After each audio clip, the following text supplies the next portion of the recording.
Vakomana namajaira-jairosi vamuziva kuti aiwa ndovamwe vafanana nevakomana vekozwa nokuti aiwa ma-insiders vana vachiexposa zvinenge zvichiitika mungava mugavhumendi kana mungava muopposition kana zvichiitika munyika yose.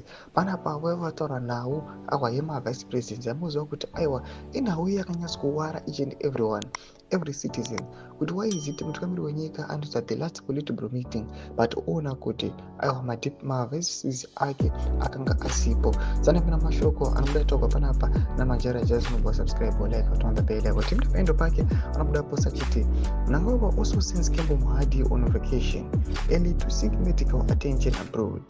Mohadi is said to be in India while Chiwenga and his wife and children are also in Goa, India.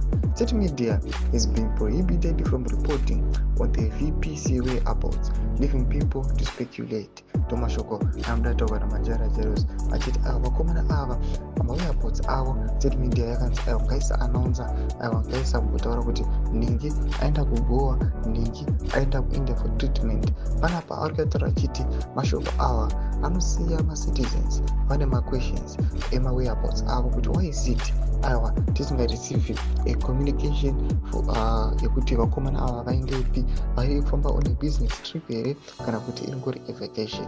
Mashoko atona kuti pamusoro aiwa pechaos iri kuitika, pamusoro aiwa pematensions ari kuitika nezvinhu zviri kuitika mugovernment and the regime, vanhu vakunyatsozviona kuti this is the true evidence kuti aiwa the house is not in order. Tudze mafunguro enyu moti kudii pamusoro pechiitiko ichi. Pinda comment section yedu, subscribe or like, turn on the bell icon.